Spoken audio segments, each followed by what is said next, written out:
Welcome to The Real Market with Chris Rising, the only podcast that brings the real estate conference panel to your headphones. You'll hear from superstars from every realm of commercial real estate, the biggest brokers, the most well-known architects, the largest investors, and the most visionary developers. We'll learn what they do, how they do it, and what drives their success. We'll discuss the latest trends across regional markets, capital flows, both national and global, and we'll explore technology's role in shaping all of them. We'll take a clear-eyed look at where we've been, where we are now, and what's to come. Real conversations, real experts, real insights. This is The Real Market. Welcome to The Real Market. I'm very excited to have Larry Taylor with me today. Larry is the founder and CEO of Christina Christina, which is a private equity firm that's grown from its roots as a small developer here in West Los Angeles and has grown to be much bigger. So Larry, I am very excited to have you here on The Real Market. Chris, thanks so much for inviting me to participate with you. I think it's a great opportunity, and I hope your audience finds our talk today interesting. Well, I think they will. I mean, when you talk about Los Angeles and real estate, there's really two areas you talk about, downtown LA and West LA, Santa Monica. And you really built the name for your company and your team by starting developing things in West LA. But I also should point out that you're a very proud USC Trojan, and that's fight on, as they say. And you also really got your start in real estate with some of the legends that we all have heard about over the years, from Leventhal and Sam Freshman and people like that. So I think we're gonna have a great talk, but why don't we just start with, tell us where Christina as a company is today and what you're working on today, and we'll work our way around that. Thanks so much, Chris. Really, I couldn't be more excited when I was listening to Congress talk about the Jobs Act and some of the things that they were talking about as ways to get Americans back to work, which was the concept behind the Jobs Act. And the conclusion by the consultants that Congress was working with was that it was too difficult for small to medium-sized businesses to access capital. And so the discussions led to the relaxation of securities laws under Reg D, which essentially for 80 plus years precluded the kinds of deals that we do in real estate, where we pool capital, syndications, and so on, from being marketed in 50 states. I mean, it just was an absolute ban on marketing. And so there's a lot of talk about, what's happened since these changes have occurred. But I sat back and listened to this and thought to myself, wow, with the internet and with the ability to market real estate offerings in 50 states, unregulated and without restrictions, other than accredited investor rules and so on and so forth, it's not wide open, but the fact that you could even run an ad in the Wall Street Journal or the New York Times, again, back in 2012, we weren't as sophisticated as we are in 2020 or 2021, but I said then to my team that this is revolutionary. And so the things that we're doing now is basically taking the syndication model, which we had done for more than 2 decades, and the fund model, which we studied from 2009 to 2012, and we married those two concepts, and we've been incredibly successful in taking the opportunities out to accredited investors in 50 states with no intermediaries. Is there something in the back of your mind, because I know this happens to me, that every time you do it, you're like, blue sky laws. Oh no, the SEC. We were all really trained in this business that, boy, if you even blasted out of facts with stuff, you were in trouble with the SEC. This is a major change. Do you still sometimes have to pinch yourself? Yes, it's groundbreaking, because when I started in the industry, when I founded the company, in California we had the 1025 rule, which meant you had 25 PPMs. They were numbered 1 through 25, or 101 to 125. You had to keep a log of who you sent it to, and then if they didn't invest, you had to get it back. Yep. and you could have no more than 10 investors. Yes. That's what we lived with. So whether we were raising $1 million or 10 million, it had to be split up amongst 10 investors. So when that rule went away and we went to the Reg D 506B, which was, up to 35 investors, I thought, whoa, that was game changing, and it was. Now there are of course securities limitations, and the laws are not materially wide open, and there was concern early on our part. For the first year and a half, we said, well, we better see what the SEC rules are, because it took about a year before they were implemented. But while everybody was focused on the relaxation of the rules, I didn't find anybody, at least in our industry, that was focused on the marketing, which is exactly what you were saying. We were scared to death to even, as you said, send a fax. Yeah. Well, I'd have a lunch. Yeah, I was going to say, yeah, you'd have a lunch. You'd kind of talk to somebody and say, please don't say anything. And if I can get you to sign up. I still remember the first fund I ever did in the early 2000s was I had the box with the PPM. And if it's sent out, you had to mark it all. And it was, the fear, and some people wouldn't return them. Oh, I'm sorry, I lost them. And you're going, wait a sec, if the SEC comes, I got to be able to show that I sent it to you and you returned it to me. It's a different, I'll tell you, it's what's really different too. And it's interesting. This is such a great way to start. So much of our audience is Gen Z and millennial. And I watch them on Twitter and they're very aggressive. I am seeing people literally tweet out their track record and say with the tweet, if you like this, call me for a deal. And I don't know. I assume it's legal. I've asked some of our attorneys and nobody can really tell me it's not or it is. And what I keep getting back is, well, you don't want to have that kind of brand that you do that. But this is a long way. I mean, it's not crowdfunding because you do have to get through the accredited investor test. And you can third party that now and have people do that. But it's a far different world of what real estate was in the 60s, 70s, and 80s, 90s. It's agreed, and as you know, our industry is very slow moving. I mean, first of all, it's an illiquid asset to begin with, but change doesn't come easily and quickly in our industry. The entire structure of, operator partnering with institutional financer, it's like the operator has a financial partner, or it's a REIT, or it's a fund, right? But the fund still has to find the sponsors to invest with. Those of us that have been doing it for a long time are very reluctant to move into this other area. But this is the future. Mm-hmm. And because there was never an efficient way for investors to access real estate investment, it's not like it's going to be a big deal to get Gen Z and millennials to understand it, because it's not like it's replacing anything. They don't know that there ever was any other way. Yes. And so we think that ultimately the entire process is going to be digitalized. Yep. We agree. Now, the question I have for you is, have you seen it? Do you see it different when dealing with pension funds, or have you just decided I want to deal with pension funds, high net worth, RIAs? That's the best place to go.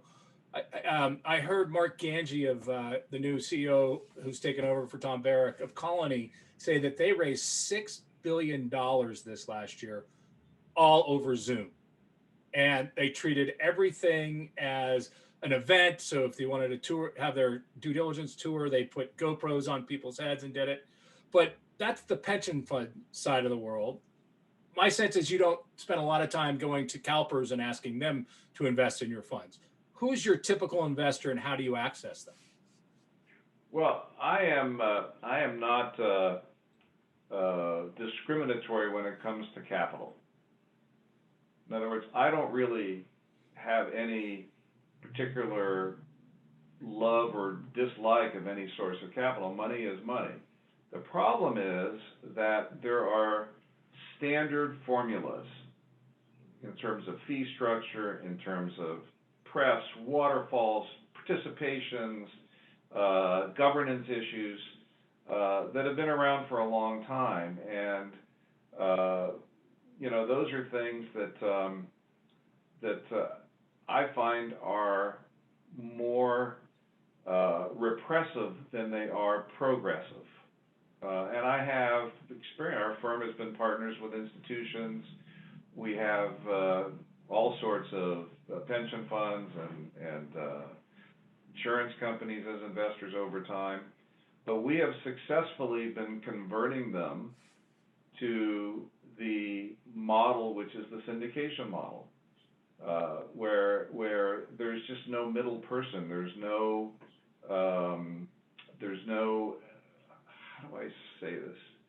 It's pretty basic. Real estate's a basic asset. So, it's like I live to not have a complicated structure. So when I was a syndicator, it was very basic. 75-25 split, no preferred return, no waterfalls, no asset management fees, property management fees, asset acquisition fee, disposition fee, tax benefits. Very straightforward. It was so complicated dealing with institutions in the 90s. I remember in my joint venture relationship with Payne Weber, their waterfall was so complicated, I had to send it out to a third-party analyst that would do a 16-page diagram that I attached to our JV agreement so there would be no argument later on how we split profits. You're a very, very smart person. We were in a disagreement with one of our private equity real estate funds because we bought a portfolio of assets. We're selling the last one, and we can't agree on what the promote waterfall is. We think it reads one way, and I'm hoping we're just going to come to an agreement. But I hadn't even thought when we did the deal originally. I didn't even think that anyone could argue over what the waterfall was and how the IRR was calculated. And here we are 7 years later, or 6 years later, and people are arguing about it. And I'll tell you, I have a friend who gave us the same kind of talk that you just did, is if you can get people to do 70-30, 75-25, take a point or 50 basis points on the way in, a point or 50 basis points on the way out, no asset management fee, and pay a third-party market property management fee, that's the simplest way to live. But it's not the way that the consultants have set up our world for the most part. It isn't. And in fact, when you look at some of the fund lives out there that are 3, 5, 7 year, it's like, what? How do you get a 30-year loan when the life of your borrower is 7 years? Yes. Very good Think point. about that. So, yeah, look, I always say that the smallest percentage of investment grade real estate in the United States is owned by institutions. Yeah. The largest portion of investment grade real estate is owned by individuals and families. Mm-hmm. If you really look at how, it's just the way that it is. And so institutions trade assets amongst themselves. Okay? Yep. And it's the same assets that keep trading, because if you have a 5-year fund life or a 7-year fund life, you keep trading until the end of fund life, then you have to dispose. Who's going to buy the portfolio? Another institution. Yep. If the market's in the toilet, your investors are going to get whacked. Yep. If the market is great, they're going to do well. That's the opposite of why you invest in real estate. If you're lucky enough to own great real estate, you only get penalized for selling it. Yeah. That's exactly right. Yeah. I don't know. It's like. So let me ask you this. So here we are in 2021. When you put together this modern day syndication, are you doing it with a single asset, several assets? Is it on a strategy? And what's the size of the vehicle? If you're going out, if you had something today, what would it look like? Well, we do have things today, but again, we would have no interest in investing in real estate, whether it was in Beverly Hills or whether it was in, Miami, Florida, or anywhere in the United States, if we weren't getting primed by the U.S. government. Without the tax support, the benefits that we get, real estate makes no sense as an investment. I don't care what anybody says. There are better investments to make that are liquid that you can get in and get out if you feel that you need to, besides real estate. So the government rewards us. They motivate us in real estate to invest our dollars, and they give us benefits as they do in oil and gas. With special recovery and so on and so forth that they have. And so I look at real estate and oil and gas the same way, because in real estate we have depreciation and amortization, which are non-cash losses that we write off against income. And then there's the depletion allowance, which primarily is oil and gas. And so, a great real estate investment is like an oil well that keeps on giving forever. It might start off at 500 barrels a day and end up, 35 years later pumping out 30. But once you've recovered your cost, you're pumping that oil out every single day, bringing in cash flow. Mm-hmm. Well, that's a good real estate deal. And so the money that's made in real estate over a period of time sheltered is how I look at it. And so it's a hard concept, but to answer your question more directly, under today's tax code, which really started back with the '86 Tax Act and the passive active loss rules, passive income is misunderstood by many individuals and firms. They don't understand that passive doesn't mean dividend income or income that's received from businesses that you don't participate in. Passive income basically means real estate income. And passive loss is the losses generated from depreciation and amortization of the buildings that you buy. So for an investor who owns one property, okay, and nets $1 million to the bottom line and then ends up with a $3 million loss on their Schedule K-1 or their tax return, that excess loss sits as a suspended item unless there's other passive income. Mm-hmm. So after the '86 Tax Act, millionaires became billionaires because they were forced to buy more real estate to get more depreciation to offset their positive income. Yeah. So we take that model and we say most people don't have multiple real estate assets. So you form an entity that looks like a fund and smells like a fund and walks like a fund and maybe talks like a fund, but the reality is it's one entity that holds multiple assets.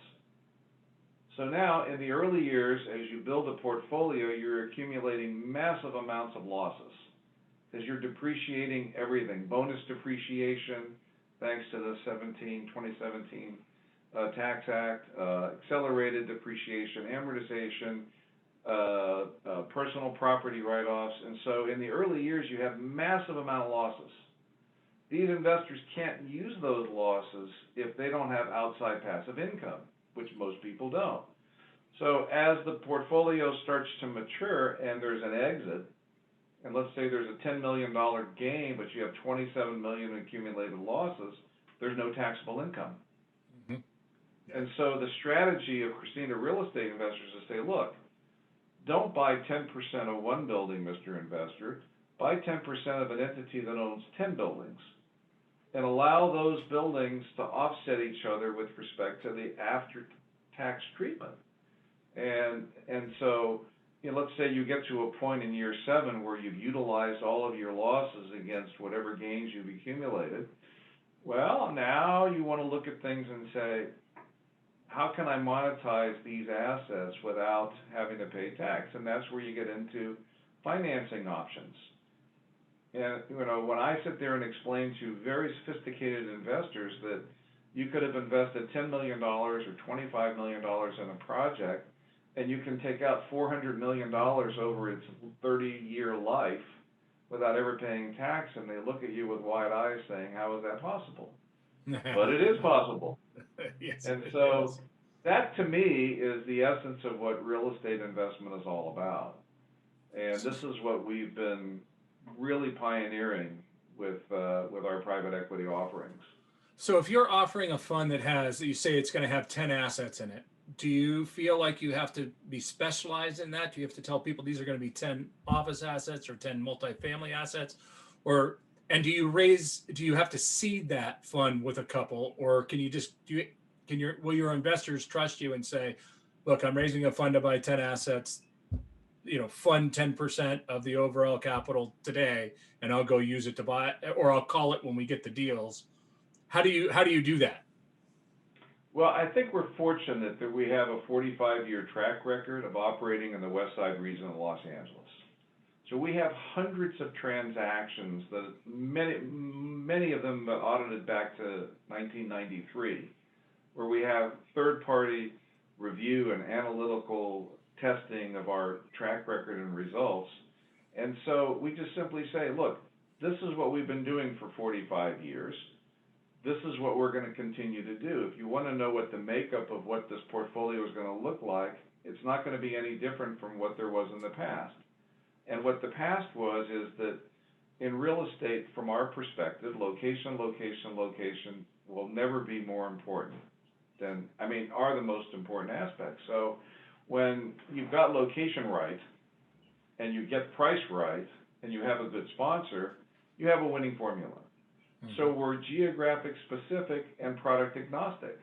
If we're buying in Beverly Hills, Westwood, Brentwood, Santa Monica, Century City, West Hollywood, these markets, right? We don't really have any preference over office, retail, or apartments, or industrial to the extent there is much in these markets. And these markets have shown consistent resiliency and increase in valuation for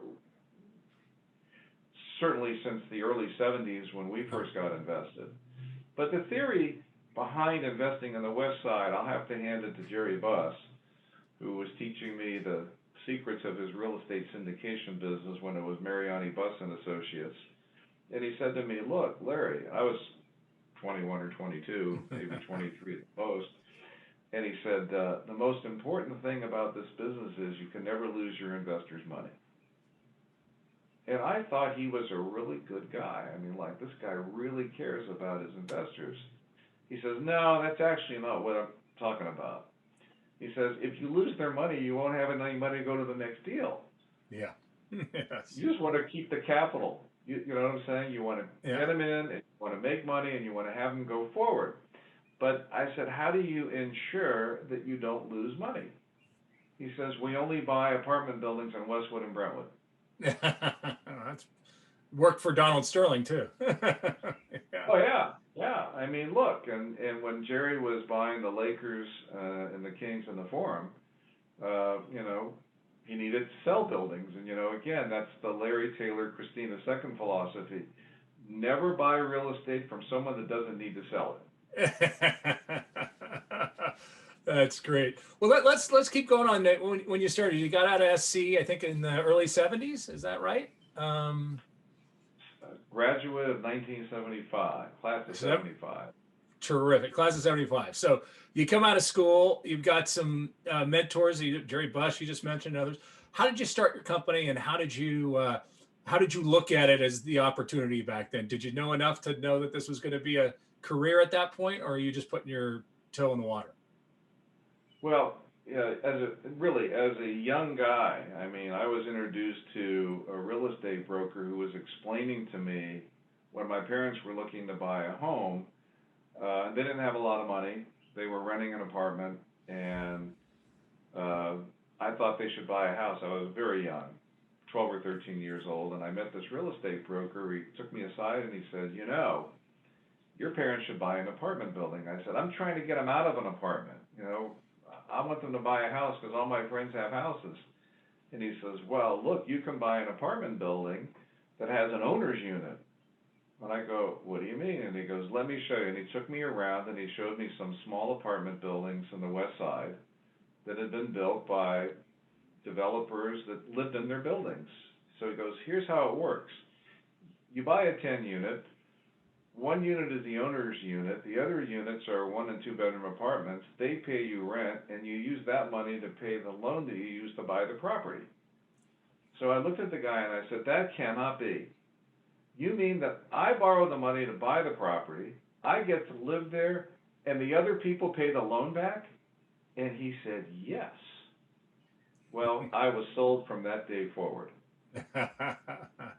So when I was in college at USC, and Sam Freshman came and spoke to one of our classes, he had just written the book Principles of Real Estate Syndication. One of the Okay? classics. And, Yeah. and signed the book for me, which I still have.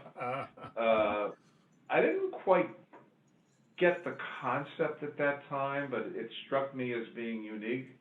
But I have grown up with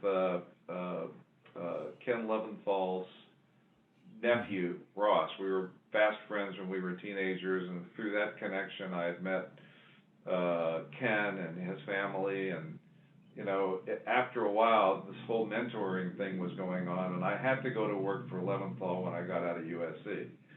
Now, if you were an accounting student at USC, you were only going to a Big 8 firm at the time. There were 8. Yeah. And so when I told the dean that I was going to accept the job at Kenneth Leventhal, I think his face went white. Like, you have an offer from Arthur Andersen, you have an offer from Touche Ross, you have an offer from Price Waterhouse, and you're going to go to Ken Leventhal. I said, I have to. It was almost a disappointment, and I was a scholarship student, so it was almost like I was turning my back on the university that gave me life. But with a classmate in 1973 or 4, we actually started our company. And wow. We were in a real estate appraisal class with Larry Brown, I'll never forget. And our final exam was to actually pick a property and do an appraisal. So we went to the LA Times, we found a property, we called on it, we prepared our appraisal, and then we looked at it and we said, wow, we're in the middle of President Nixon's wage and level price freeze. We're in the middle of Wellenkamp v. Bank of America, which froze the ability of banks to accelerate loans. This building had a good loan, let's buy it. We did. Oh my God. We did. And I got a C on the final and a B in the class. And I said to Larry Brown, who was at Shattuck and Company, and we knew the Shaddocks, and I said to Larry, I said, well, I got a B in the class, but I bought the building and I made $30,000 in 11 months. And to put it in perspective, tuition at USC at the time was $1,600 a semester. Wow. So I mean, my starting salary at Leventhal was $925 a month, which after tax and other deductions was barely enough to make my Mercedes payment and take my girlfriend to dinner. I had just made $30,000 when I was in college on a quick deal on an apartment building, so I was sold. Wow. How did you? How did it go with your partners? Are these people you continue to do deals with after that first deal, or was it a good learning experience and you went your separate ways? Well, we went our separate ways because my classmate who became my partner, who I still have a friendship with, not as close as we were, it's been many, many years, but I came from a very modest background. He came from a more substantial background. He had more freedom to do all kinds of things. He was very young, and I was focused on being successful. And he had more of an appetite for risk. He wanted to become a builder.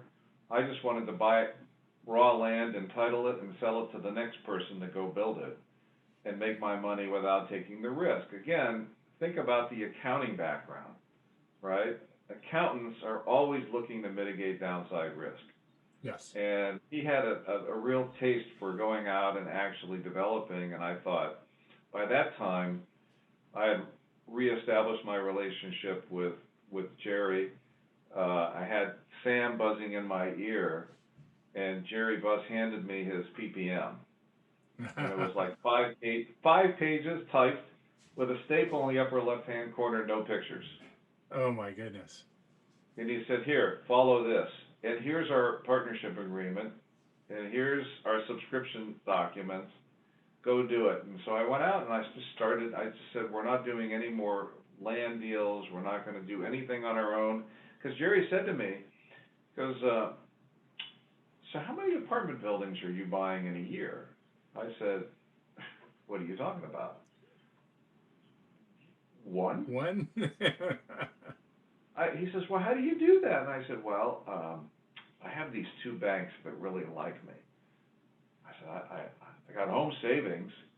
They like me, and they make me the first trustee loan, and then I go to, maybe it was Western Bank or one of these other banks, a small West Side bank, and they'd loan me the difference. And then I would go buy a building and figure out how to raise the income and, and grow its value, and then sell it. And then he goes, then what do you do? I go, then I do another one. He goes, that's linear. And I go, Yeah. what do you mean? Now, he had a PhD in mathematics. Mm-hmm. All right. So he goes, you could do 5 buildings in 1 year.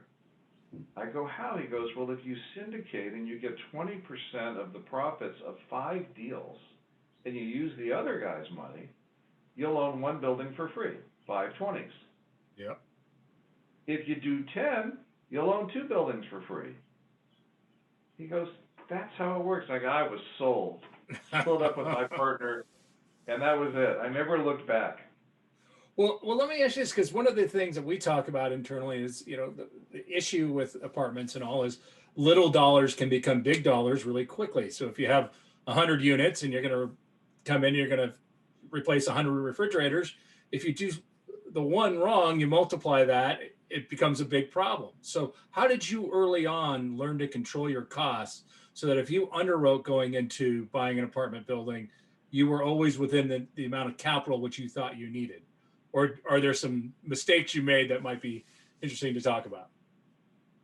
Well, there were a lot of mistakes, I will admit. None of them were ever fatal. And so, to this day, we've never lost money on a real estate investment. There were some that didn't make a lot, but we didn't lose money. But the whole thing really comes down to you buy your profit on every deal. If you don't have a profit going into the deal, you're probably going to have a lot of problems going forward. Mm-hmm. Only in an up market can you pay retail and still be rewarded. Mm-hmm. And I think that's why we see the cycles in real estate that we do, because, everybody's getting on the train as the market's going this way, thinking that it's ever going to continue. And we only are interested in buying real estate, as I said when we started this program, which is, I need sellers that need to sell.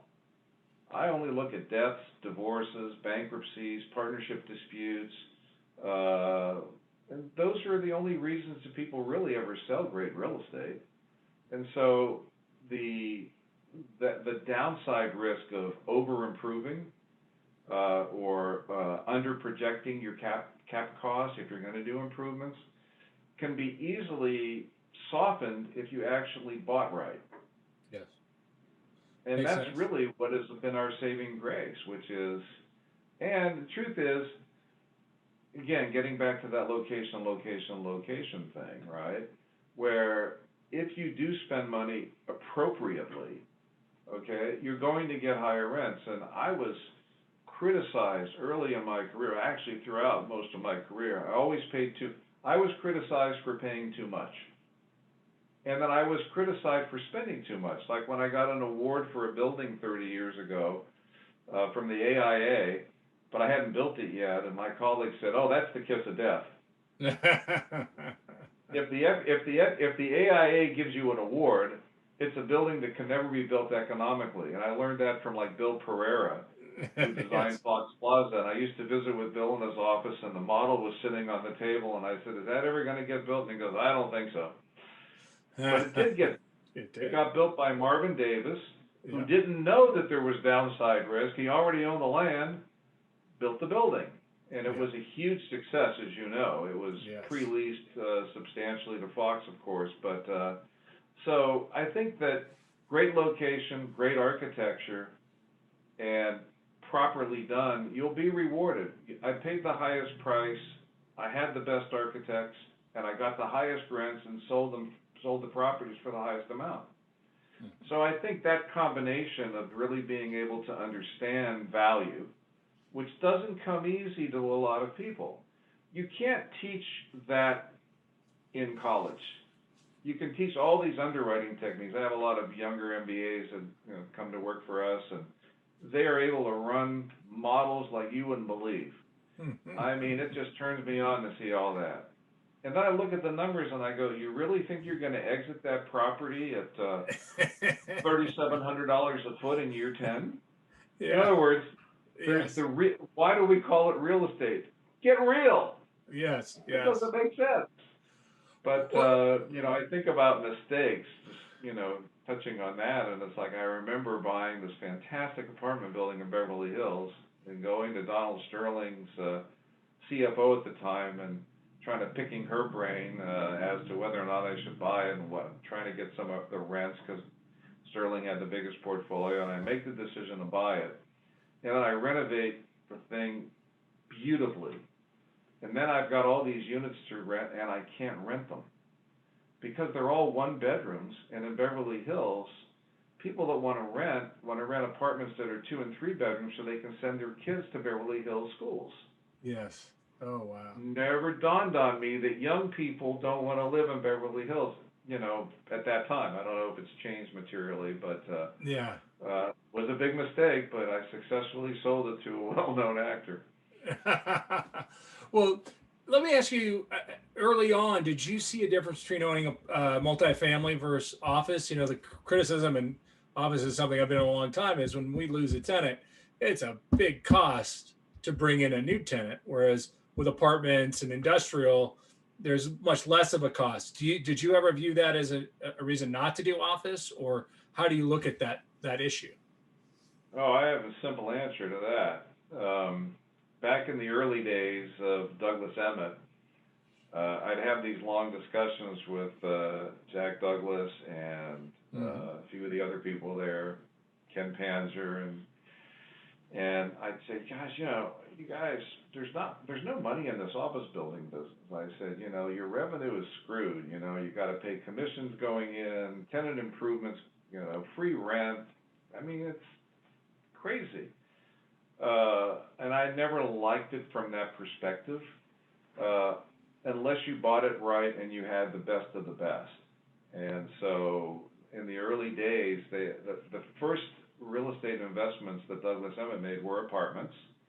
Then they decided to become developers of office buildings. And the first 3 office buildings they built were an absolute disaster.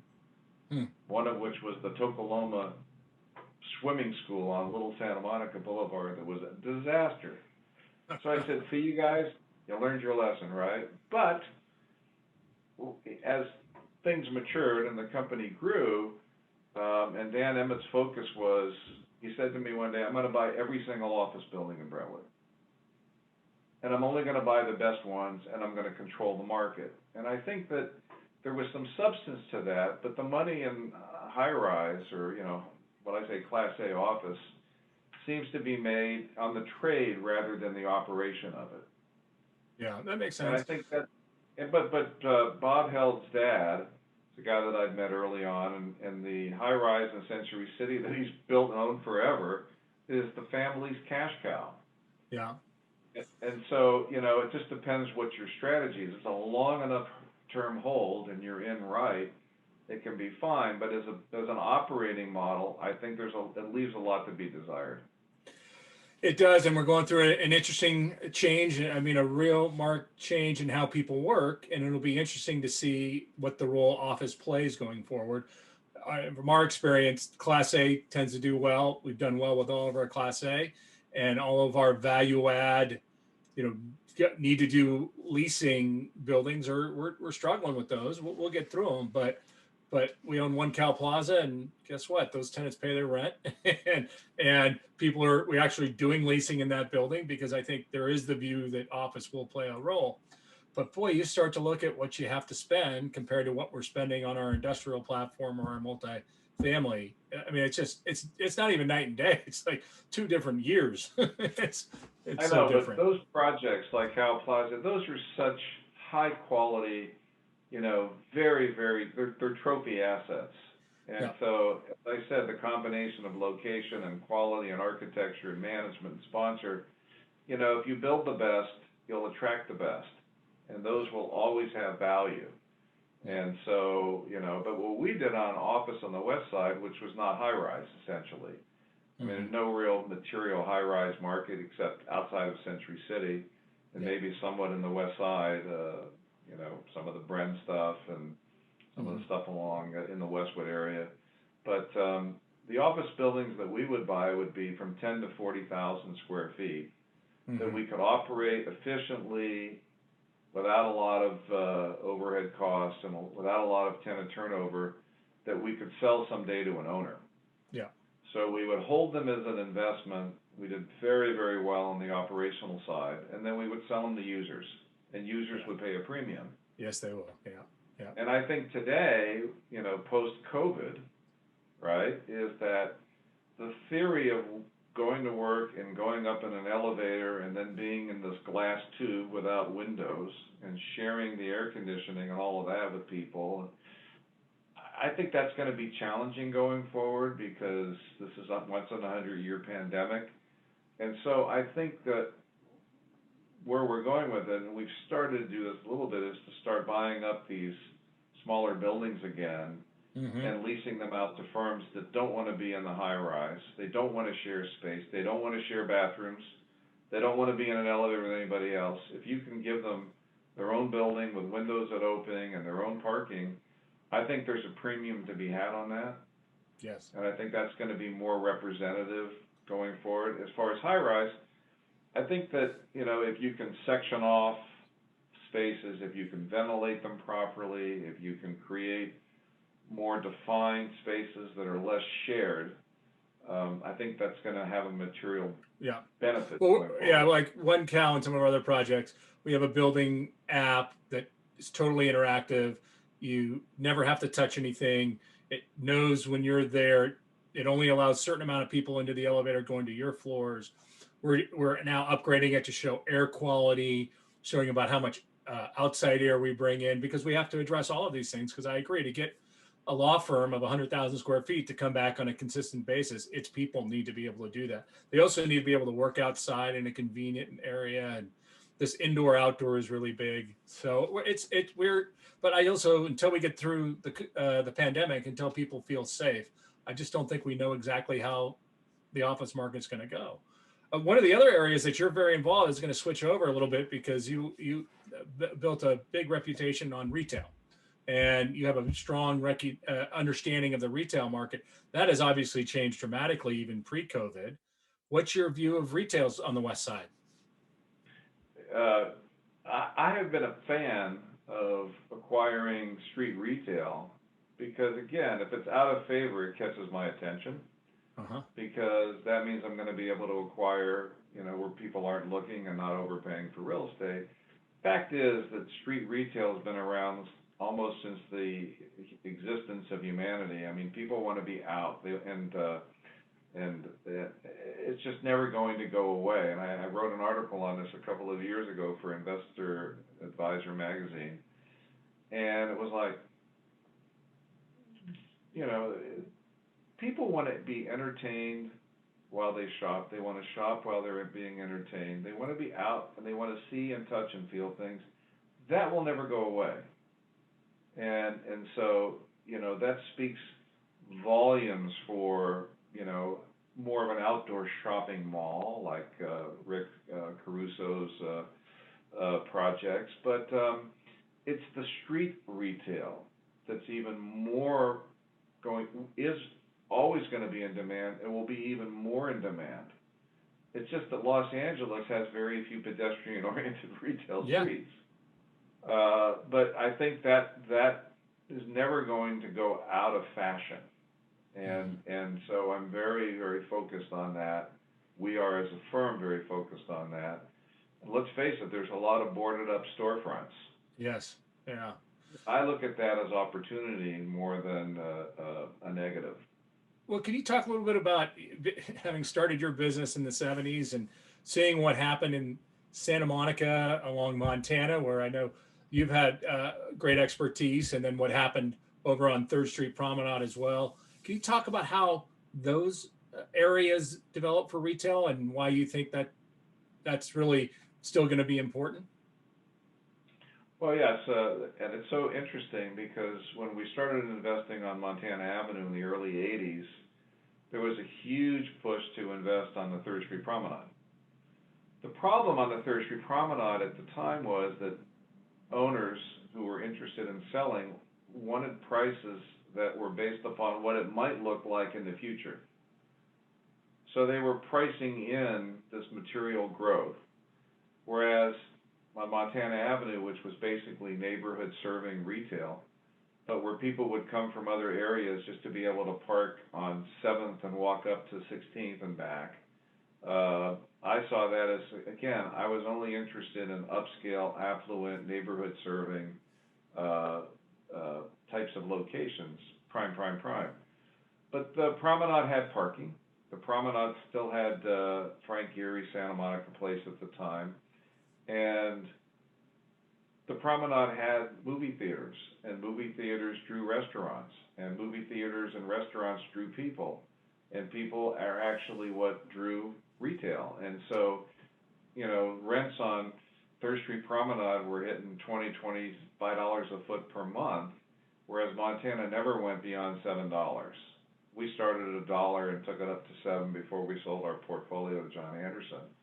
But had I invested the same amount of time and money on the Promenade, I think we would have done extraordinarily better. But look at the Promenade today. It is just a disaster. Mm-hmm. And it's a disaster because those buildings that were built many, many years ago were never built to essentially meet the needs of pedestrian retail. The buildings were, you know, either had large basements, were very, very deep. The relationship to storefront width to depth was off, and you had a lot of these majors moving in, and Federal Realty did a great job in converting some of these buildings. When you could lease anything to anybody, as one of the few locations in Los Angeles basically transported Westwood Village to the 3rd Street Promenade. Yeah. But now when you go there and look at that inventory, it just doesn't meet today's retail, because where we're at now in retail is anybody that's looking to buy anything can find it on the internet. All right? Yeah. And so they still want to see it and touch it, but retailers don't need all of that extra square footage to store merchandise because they can deliver to you same day. Mm-hmm. So they only have to keep a representative sample in their stores. They just need less square footage. But years past, it's like a project we're doing on Larchmont right now, where there's 17 stores that are 1,000 square feet each. Yeah. All right? 60-foot depth. Yeah. Right? And that was pedestrian retail 100 years ago. Yeah. And that's where we're going again. The boutique space where people can still come in and see it and touch it, and if they like it, if they don't have it in the store, you'll have it the next day or you'll have it that day. I think that's what we're going to see more of, and I think that's kind of the future of retail. And I could be wrong, but I think that's more likely right than wrong. I think what you've just described is Amazon's retail, a hard store retail concept, which is very limited. You come in, you can get a few things. If you like it and then you want a different size, it's delivered to you tomorrow. And I think the great thing about where we are in the world today is you use something like Shopify. You can be a small shop owner and be up online and have inventory somewhere else in Kentucky or some other place. It's really simple now to get someone up and running on a small store. And so I think you're exactly on. I think that's going to continue to happen in the places like, just being Southern California focused. It's going to happen on Montana. It's going to happen on Larchmont. It's going to happen in Pasadena, where small players can get in and be very big because of the technology that things like Shopify offer. So I do want to kind of transition a little, talk about apartments, because just as we've said, office is going to go through a major change, and retail has. With this new work from anywhere or work from home, but I think the term is ultimately going to be work from anywhere, there's a lot of discussion about how you would redo either from scratch or in a value add situation, how you would redevelop. What do you think an apartment complex is going to look like? Are you going to have spaces for people to work in their home, or we're going to see more bedrooms like you discussed with Beverly Hills back in the past? What do you see happening in multifamily residential over the next few years? Well, there's a contrast between urban and suburban. So in the suburban markets, apartments tended to be at least in the Southern California, and across many of the southern states. You know, they're larger apartments, they're livable, they have grounds, they have entertainment facilities. I don't think the future of that's going to materially change. I think in the urban core, like Los Angeles, the need to have an apartment close to where you work is probably diminishing now because there's no need to travel for 48 to 55 minutes to get to work, only because you're only going 9 miles, but you're in traffic, right? Yeah. I think that there's going to be a lower demand for urban rentals generally, because a lot of our own firm, a lot of the things that we are now dealing with, having our employees working in the field, they just don't need to come to the office, and they're doing just fine. And I think that means less need for employees to be living close to the company core. Mm-hmm. So I think I see increased, and we see it already, is we have, you know, increased vacancies, lower occupancy. Across the board, rents are lower, even if landlords don't want to admit that fact. When you add in free rent and other concessions, you're actually just getting less rent. Mm-hmm. And I don't think that trend is going to change. And I think it's actually good for business because we need less space. We can get along with less people being in the buildings, and it's going to have a dramatic decline on the demand for apartments in the urban core. Interesting. There is there's been a lot of talk about post-pandemic whether people flood back to the urban core because of the 24-hour lifestyle cycle to it, that people, young people want to be in New York City once the pandemic passes and want to be in places. And it was a big push in downtown LA. So you're not convinced that that's going to happen. You think people will still stay more in suburbia than coming into an urban core? No, I think that the need to be in the urban core is different than the desire. You're talking about desire. I want to be close to the bars. I want to be close to the clubs. I want to be close to restaurants. I want to have all of these things at my fingertips. But that's really not LA. And I know we've been trying to create a more vibrant downtown Los Angeles, and we've done so in the last 15 years. I mean, what's happening is amazing. Everything from South Park to the Arts District to the Financial District, and a lot of great things, which, millennials and Gen Z and those that left LA, went to school in the East, like my children went to school in New York and didn't ever want to leave the city, come back to LA, they didn't have that same experience, and so they've, really focused on Echo Park and Silver Lake and downtown because it's the flavor of the urban experience. I don't think that's going to change. It's just a difference between need and desire. And I think as developers and investors, we need both need and desire. And I think so when you take need out, you're going to take us about a 30% or so. And it's just a guesstimate, but it's going to take a hunk out of that demand. Yeah. It's just a matter of reality. Mm-hmm.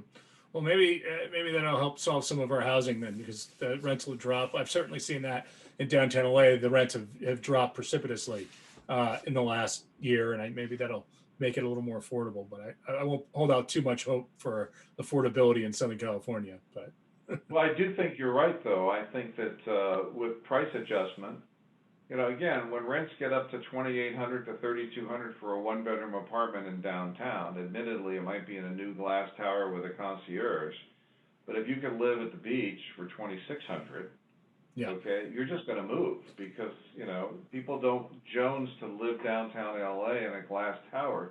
People don't come to Southern California to even think about living in a high-rise. They want to be in a house with a front yard and a backyard and a pool and 5 minutes from the water. So, we have our single greatest asset is location. And what makes our location unique, special, and valuable is the climate. Look, it's the middle of winter. It's 82 degrees and sunny. All right? It is amazing. Yep, it is and amazing. There's no mosquitoes. Yes. Is it worth 13% state tax? That'll have to be decided. I think it's worth 18%. Yeah. I mean, people are willing to pay the price for the benefits that they achieve. Yes. There's just no question. I just came back from Rick Caruso's hotel in Santa Barbara, Uh-huh. and I'd heard a lot about it, and I know it took years, and he did a fantastic job. The quality, the details, the service. Yeah, well, it starts at 2,000 a night, Yeah. but you know what? There's plenty of people that will pay for it because it's that good. Yeah, I agree with you. So it's the same thing with California, or Southern California's climate is the best year-round climate in the country, if and equal to anything like that in the world. Plus, it's the U.S.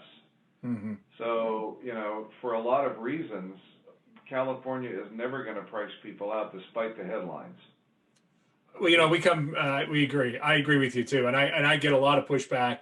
I try to tell people, I remember my father going around in the late 70s, early 80s with headlines from Time magazine, then saying that the California dream was over. People have been hitting us for a long time saying that it's over. And we work our way through it. We've got to solve a homeless issue. We've got to solve some affordability issues. But at the end of the day, my wife and I walked around the Rose Bowl today, this morning with our dog, and it was heaven. And I was on a call early this morning with someone from England, and it was raining and the weather was awful. You just go, there's a reason why. Let me ask you this. Yeah, let me ask you this. So, Los Angeles, Southern California has certainly become much more institutionalized in terms of its ownership of its multifamily stock, of its office stock, and its industrial and retail. You've made a career out of not buying from the institutional buyers. Do you have any great stories about your attempts to try to buy from kind of the pension funds or the pros? Yeah, early in my career, but not too early. But I was buying a property from an institutional owner, and I was very attracted to it. I thought it was beautifully located, and I thought it was a good buy. And so I got into the due diligence of the project and kind of learned some things that made me pause, to the point where I thought we were paying just a bit too much. And so I called the broker that had put us together, and I said, I just can't pay that price. And the broker said, well, let's have a meeting. So went to the meeting, happened to be fortunate enough to be sitting with the president of the company. And I said, I'm having a problem with this deal. And they said, what's the problem? I said, the price is just too high. And during the meeting, I learned that they had just purchased it maybe months earlier, and they were just looking to make a quick maybe $5 million. And I was only willing to pay $2 million more, or $3 million. And then I looked at them and I said, now, I just checked your stock price. And based upon the price of your stock and the amount of shares outstanding, I could buy the whole company for slightly more than you're trying to sell me this property. Now, I want you to understand what the faces looked like on the executive team. Now, you got to keep in mind, too, is that I rarely have ever worn a business suit unless it's a bank meeting or a funeral. So clearly, I walk in with a beard and my baseball cap and tennis shoes and a little bit of long hair hanging out the back of the hat. And I'm telling these people that I want to buy their company. Because why buy the milk when the cow's so damn cheap?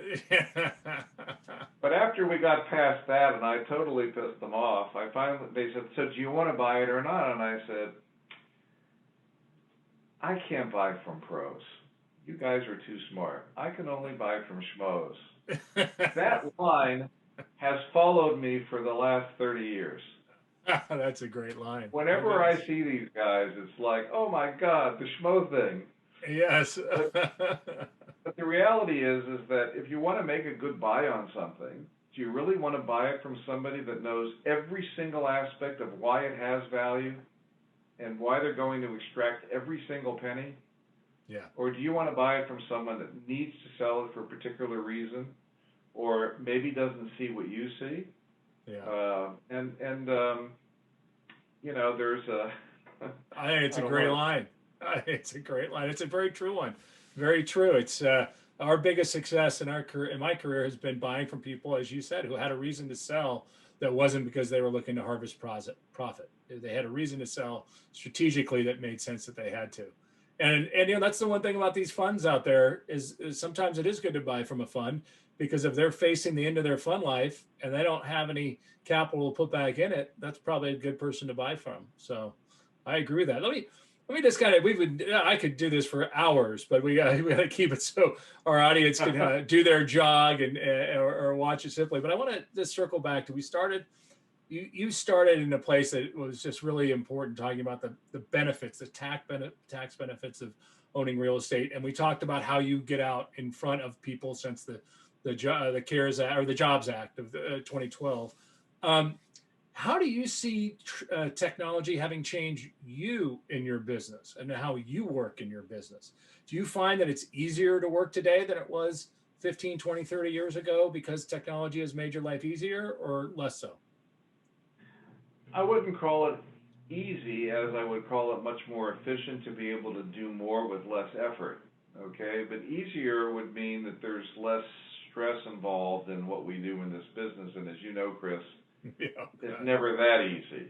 Yeah. But in terms of being able to manage your team, to be able to communicate effectively with the push of a button, the ability to wake up at 3 in the morning with an idea and pull up your phone and send it out to your entire team, or communicate from wherever you are in the world, certainly has been, beneficial.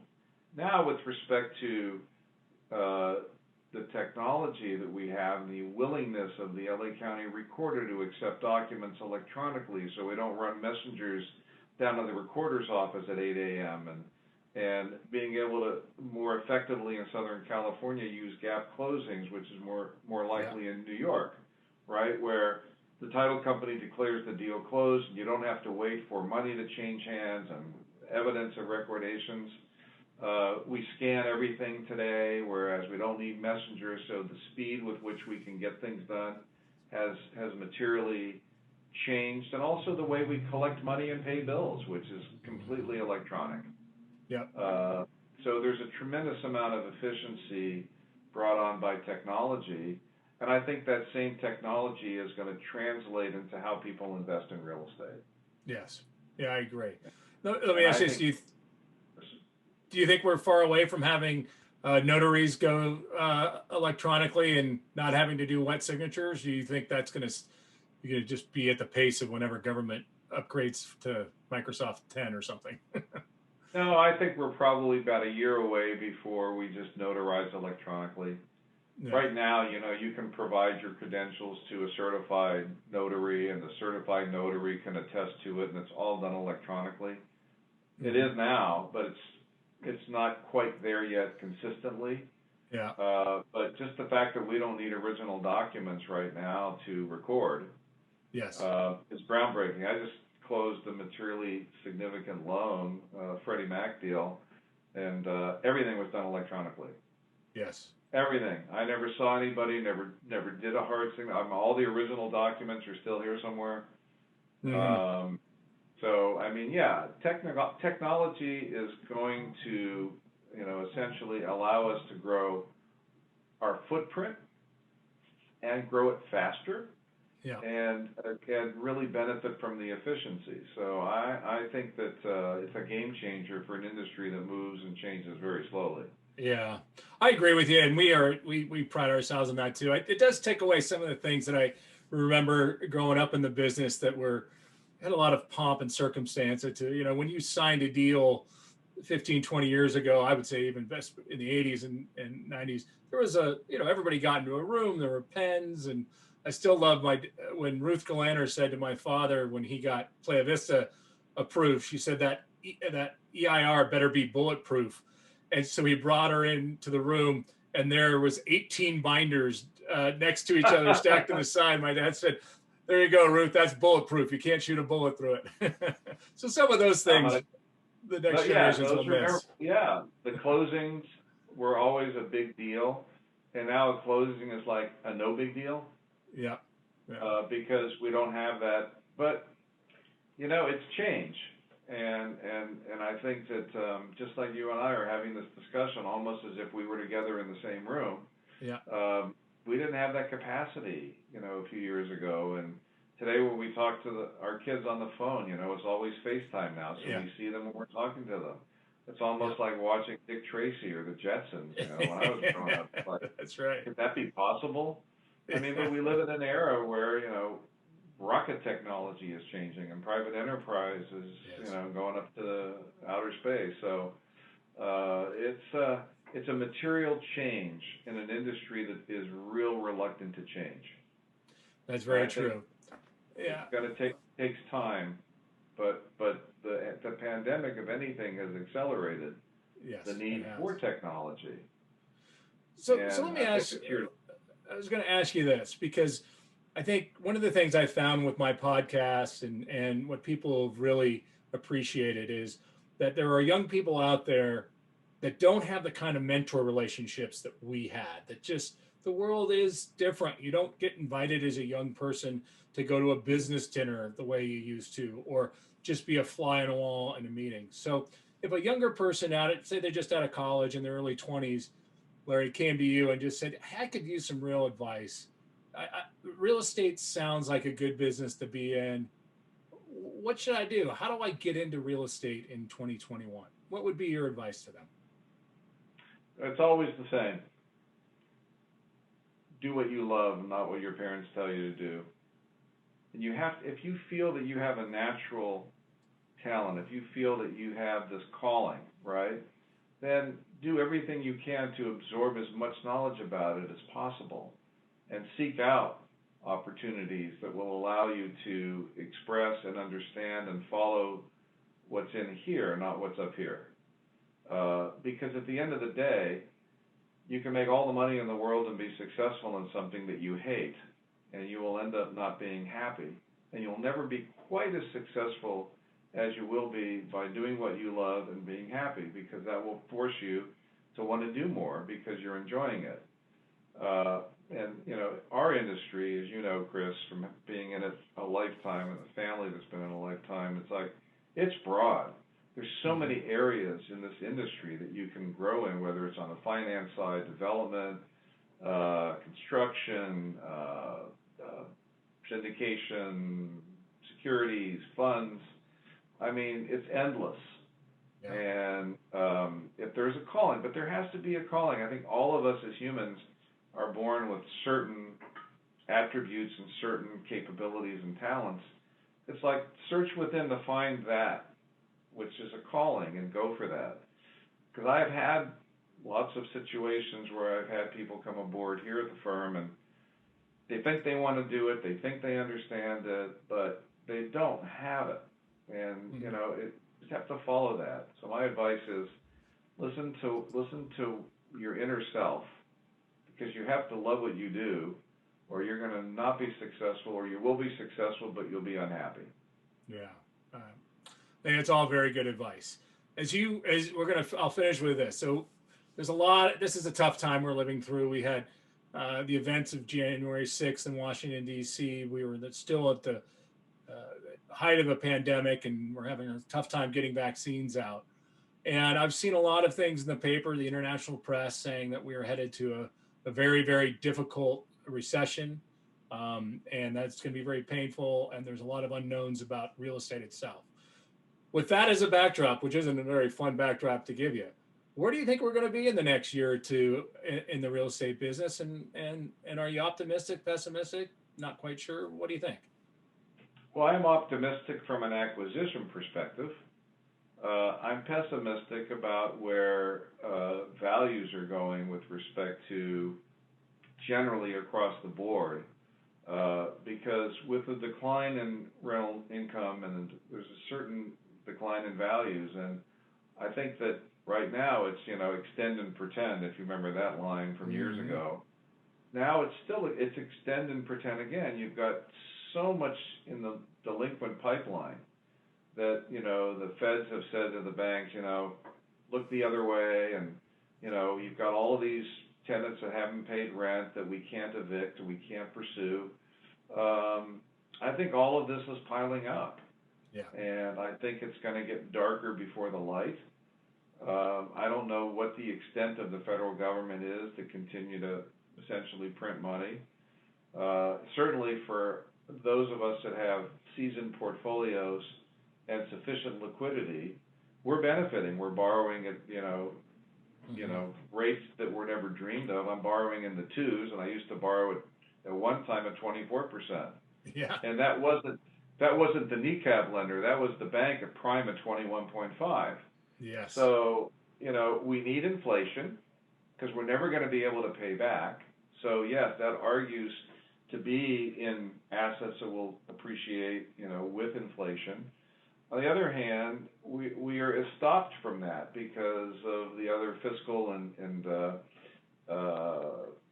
Fed policies that, are very confusing. But I do believe that we're headed into a very opportunistic time to buy real estate. But I think the devastation that's occurred in the entertainment world and hospitality, travel, office, apartments, I think it's all problematic. There's a decline.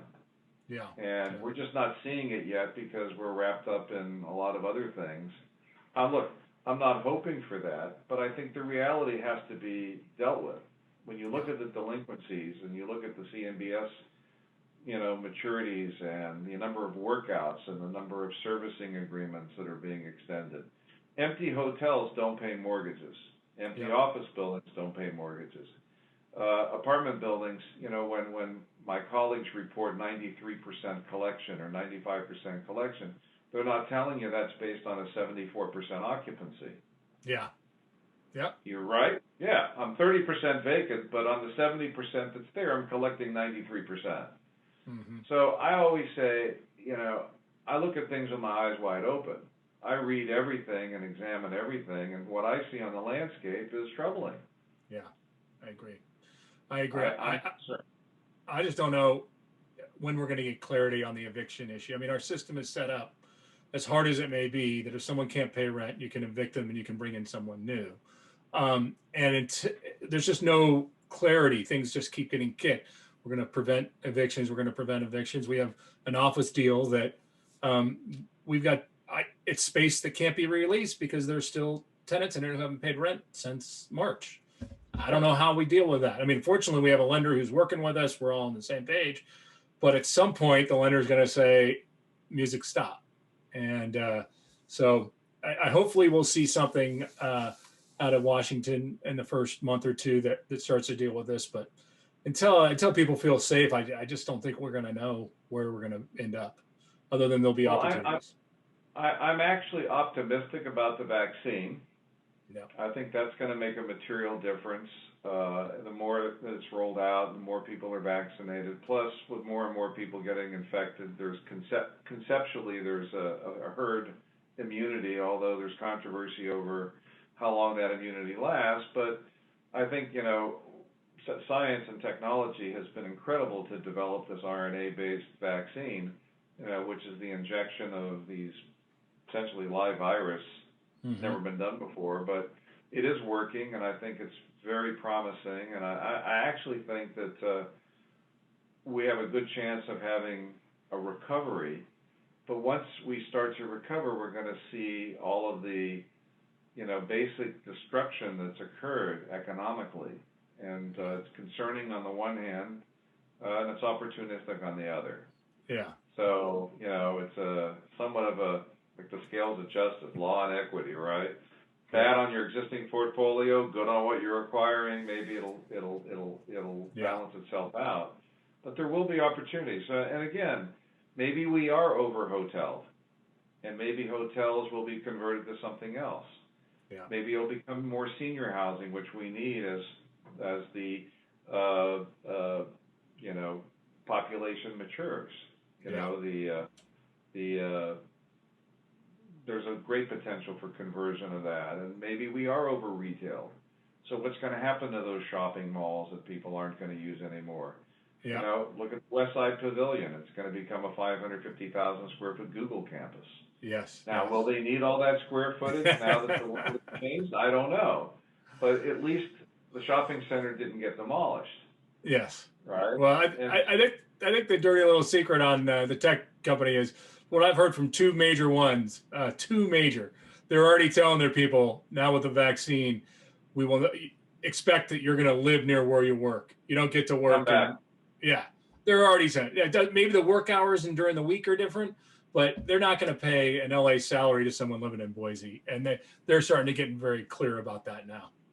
That's 100%. You know, we've already seen that. These companies are saying we're not paying you the same salary if you're zooming in from like Des Moines or Wyoming or Billings, Montana, where the cost of living is a third of what it was in San Francisco. Yeah. But so I think again there's that need, want, desirability with respect to that. But I think adaptive reuse, which is the terms that we've used in the industry, I think you're going to see a great deal of adaptive reuse. Yeah, as we did see that with empty office buildings downtown that were converted. Yeah, we did. Yeah, that's right. Yeah, and I think that the shopping mall opportunities, conversions, redevelopment, repositioning, I view it all as a lot of opportunity, so long as you've got those three most important things: location, location, location. Well, that's terrific. Well, all right, this has been such a great conversation. I'm honored you'd want to come on the podcast, and I just thank you so much. I appreciate the opportunity, and it's a nice day to be doing it. I'm looking out the window in Malibu, the sun is shining, and it's a holiday day, so it's a little less crazy, and I appreciate the invitation to join you on this. Thank you very much. And please don't forget to follow us. We'd really appreciate it if you subscribe to the podcast. You can do that on Apple iTunes or any of the other podcasting services. It's The Real Market with Chris Rising. And follow us on Twitter at Chris Rising or at RisingRP. And please follow our blog, chrisrising.com or risingrp.com. Thanks so much.